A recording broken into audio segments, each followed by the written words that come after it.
ಆತ್ಮೀಯ ವಿದ್ಯಾರ್ಥಿಗಳೇ, ತಮ್ಮೆಲ್ಲರಿಗೂ ಕೂಡ ನಿಮ್ಮದೇ ಆಗಿರತಕ್ಕಂಥ ಯೂಟ್ಯೂಬ್ ಚಾನಲ್ ಸ್ಟಡಿ ವಿತ್ ಪರಶುರಾಮ್ಗೆ ಸ್ವಾಗತವನ್ನು ಕೋರ್ತೀನಿ.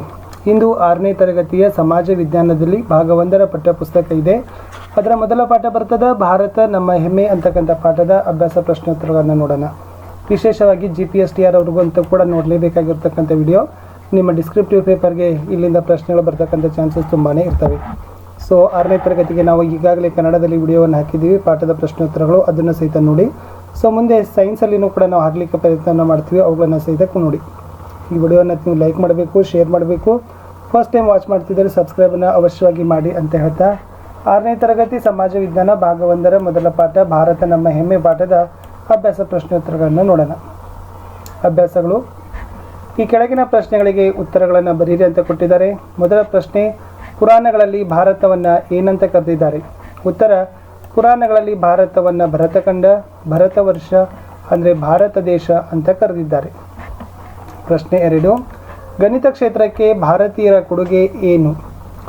ಗಣಿತ ಕ್ಷೇತ್ರಕ್ಕೆ ಭಾರತೀಯರು ನೀಡಿದ ಶ್ರೇಷ್ಠ ಕೊಡುಗೆ ಎಂದರೆ ಅಂಕೆಗಳು, ದಶಮಾಂಶ, ಭಿನ್ನರಾಶಿ, ಬೀಜಗಣಿತ ಮತ್ತು ಶೂನ್ಯ ಅಥವಾ ಸೊನ್ನೆ.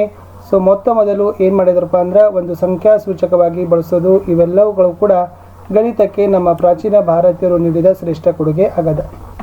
ಪ್ರಶ್ನೆ 3, ಆರ್ಯಭಟನ ಮಹತ್ವದ ಸಾಧನೆ ಯಾವುದು? ಉತ್ತರ: ಭೂಮಿ ಗುಂಡಗಿದೆ, ಸೂರ್ಯನ ಸುತ್ತ ಭೂಮಿ ಪರಿಭ್ರಮಿಸುತ್ತದೆ ಎಂಬುದನ್ನು ತೋರಿಸಿಕೊಟ್ಟ ಮೊದಲ ವಿಜ್ಞಾನಿಯೇ ಆರ್ಯಭಟ. ಇದೇ ಆತನ ಮಹತ್ವದ ಸಾಧನೆ. ಪ್ರಶ್ನೆ 4, ಜಗತ್ ಪ್ರಸಿದ್ಧ ಬೃಹತ್ ಬೌದ್ಧ ದೇವಾಲಯ ಎಲ್ಲಿದೆ? ಉತ್ತರ: ಜಾವಾದ ಬೋರ್ಬೋದೂರ್ ಎಂಬಲ್ಲಿ ಜಗತ್ ಪ್ರಸಿದ್ಧವಾಗಿರ್ತಕ್ಕಂಥ ಏನಿದೆಪ್ಪ ಅಂತಂದರೆ ಬೌದ್ಧ ದೇವಾಲಯ ಕಂಡು ಬರ್ತದೆ. ಪ್ರಶ್ನೆ 5, ಭಾರತೀಯ ಸಂಸ್ಕೃತಿಯು ಹಬ್ಬಿದ ಆಗ್ನೇಯ ಏಷ್ಯಾ ಖಂಡದ 3 ದೇಶಗಳನ್ನು ಬರೆಯಿರಿ. ಅಫ್ಘಾನಿಸ್ತಾನ್, ಟಿಬೆಟ್, ಮಂಗೋಲಿಯಾ ಈ ಆಗ್ನೇಯ ಏಷ್ಯಾ ಖಂಡದ 3 ದೇಶಗಳಲ್ಲಿ ನಮ್ಮ ಭಾರತದ ಸಂಸ್ಕೃತಿ ಹಬ್ಬಿಕೊಂಡಿದೆ. ಪ್ರಶ್ನೆ 6, ಯಾವುದಾದರೂ 2 ಭಾರತೀಯ ಮೌಲ್ಯಗಳನ್ನು ತಿಳಿಸಿ. ಮೊದಲನೇದು ಆಚಾರ್ಯ ದೇವೋಭವ ಅಂದರೆ ತಾಯಿ, ತಂದೆ, ಆಚಾರ್ಯ, ಅತಿಥಿಗಳಂತೆ ದೇವರಂತೆ ಭಾವಿಸು.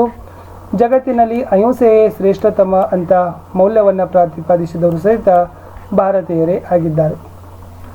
ಇಷ್ಟು ಪಾಠದ ಪ್ರಶ್ನೆಗಳನ್ನು ನೋಡಿದ್ರೆ, ಸೊ ಹೆಚ್ಚಿನ ಪ್ರಶ್ನೋತ್ತರಗಳನ್ನು ನೋಡೋದಾದರೆ ಭಾರತ ಎಂದರೇನು ಅಂತ ಕೇಳಿದರೆ, ಭಾ ಎಂದರೆ ಬೆಳಕು, ಜ್ಞಾನವೆಂಬ ಬೆಳಕಿನಲ್ಲಿ ಆಸಕ್ತವಾಗಿರುವ ಭೂಮಿಯೇ ಭಾರತ. 2ನೇ ಪ್ರಶ್ನೆ, ಯುರೋಪಿಯನ್ನರು ತೆರೆದಿಟ್ಟ ಭಾರತದ ಭವ್ಯತೆಯನ್ನು ವಿವರಿಸಿರಿ. ಕೆಲವು ಮಂದಿ ಆಂಗ್ಲ ವಿದ್ವಾಂಸರು ಈ ನೆಲದ ಪ್ರಾಚೀನ ಭವ್ಯತೆಯನ್ನು ಜಗತ್ತಿಗೆ ತೋರಿಸಿಕೊಟ್ಟರು. ಅಂಥವರಲ್ಲಿ ವಿಲಿಯಂ ಜೋನ್ಸ್ ಜೂನಿಯರ್ ಪ್ರಮುಖ. ಇವನು ಸುಪ್ರೀಂ ಕೋರ್ಟಿನ ನ್ಯಾಯಾಧೀಶ, ಮೇಧಾವಿ, ಸಂಸ್ಕೃತ ಕಲಿತ, ಸಂಸ್ಕೃತ ಭಾಷೆಯ ನುಡಿಗಟ್ಟು ಅದ್ಭುತ ಎಂದು ಜೋನ್ಸ್ ನುಡಿದ. ಭಾರತದ ಸಾಹಿತ್ಯ ಅಧ್ಯಯನ ಮಾಡುವ ಸಲುವಾಗಿ ಸಂಸ್ಥೆಯೊಂದನ್ನು ಸ್ಥಾಪಿಸಿದ. ಈ ಸಂಸ್ಥೆ ಭಗವದ್ಗೀತೆ ಇಂಗ್ಲಿಷ್ ಭಾಷಾಂತರವನ್ನು ಪ್ರಕಟಿಸಿತು. ಇದು ಸಂಸ್ಕೃತದಿಂದ ಇಂಗ್ಲಿಷ್ಗೆ ತರ್ಜಮೆಗೊಂಡ ಮೊದಲ ಕೃತಿ. ವಿಲಿಯಂ ಜೋನ್ಸ್ ಜೂನಿಯರ್ ಶಾಕುಂತಲಾ ಮುಂತಾದ ಸಂಸ್ಕೃತ ಕೃತಿಗಳನ್ನು ಇಂಗ್ಲಿಷ್ನಲ್ಲಿ ಸಿದ್ಧಗೊಳಿಸಿದ. ಫ್ರೆಂಚ್ ಮತ್ತು ಜರ್ಮನ್ ವಿದ್ವಾಂಸರು ಭಾರತೀಯ ಸಂಸ್ಕೃತಿಯ ಅಧ್ಯಯನ ಮುಂದುವರೆಸಿದರು. ಇದೇ ಕಾಲಕ್ಕೆ 50 ಉಪನಿಷತ್ತುಗಳು ಪರ್ಷಿಯನ್ ಮತ್ತು ಫ್ರೆಂಚ್ ಭಾಷೆಗಳಿಗೆ ಅನುವಾದಗೊಂಡವು. ಇದೇ ಯುರೋಪಿಯನ್ನರು ತೆರೆದಿಟ್ಟ ಭಾರತದ ಒಂದು ಭವ್ಯತೆ ಅಂತ ನಾವು ಏನು ಮಾಡ್ಬೋದು ವಿದ್ಯಾರ್ಥಿಗಳೇ ಬರಿಬೋದು.